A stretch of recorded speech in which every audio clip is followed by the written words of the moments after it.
요즘 미국 10년 국채 수익률은 약 연 0.7%대입니다.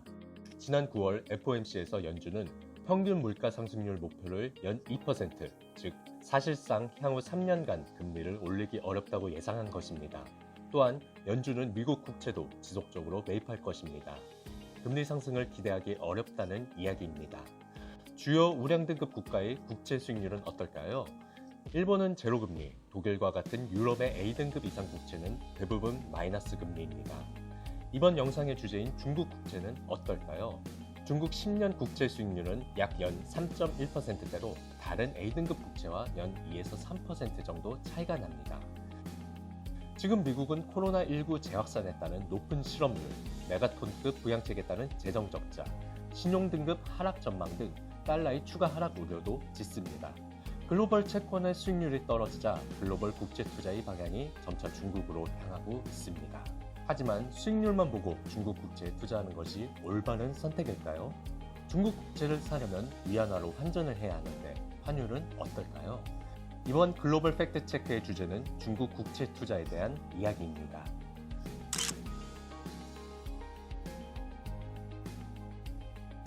중국 채권 시장 규모는 약 68조 위안, 미국 달러 기준으로는 약 10조 달러 규모로 미국, 일본, 영국, 이탈리아에 이어 세계 5위입니다. 중국 채권 시장의 가장 큰 특징은 정부채 중심의 채권 시장이라는 것입니다. 그 규모가 약 85%에 달합니다. 기간별로 보면 10년 이상의 장기채보다는 중단기채의 비중이 높은 특징이 있습니다.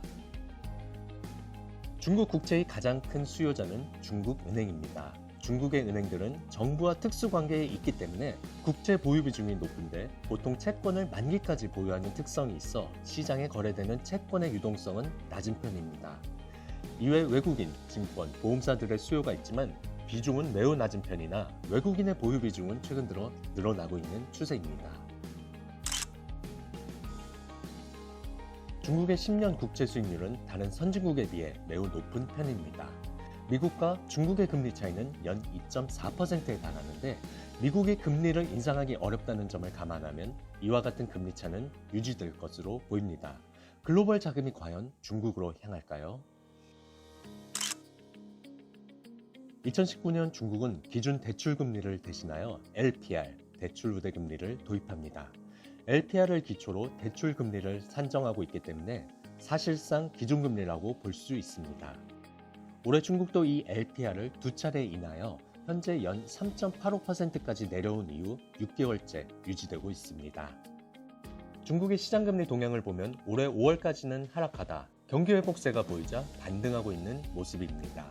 최근 인민은행 총재는 중국 경기회복에 따라 적어도 추가 금리 인하를 하지 않을 듯한 다소 매파적인 입장이었지만 미국과의 갈등, 코로나19로 인한 글로벌 경기 둔화, 낮은 소비자 물가로 인해 완화적으로 가져갈 가능성이 높습니다.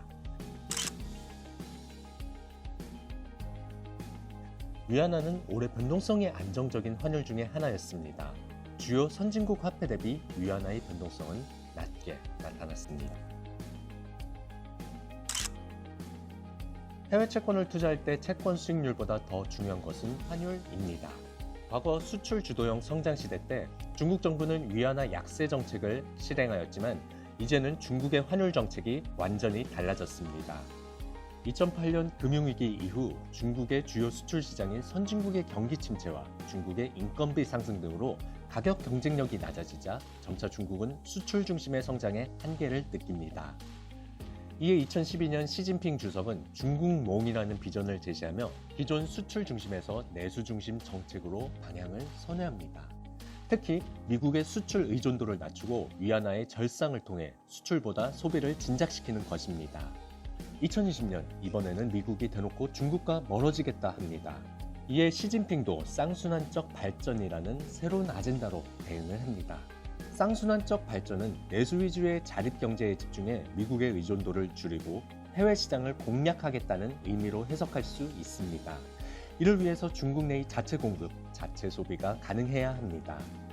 위안화 강세와 시장의 풍부한 자금, 이 두 가지는 내수 강화를 위한 중국의 카드입니다. 문제는 시중에 풍부한 자금을 위해 유동성 공급을 하면서 위안화 강세를 이끌어낼 수 있겠냐는 것입니다. 중국 정부가 위안화를 시중에 덮은다면 그 가치가 결국 떨어질 수 있는 위험이 있는 것입니다.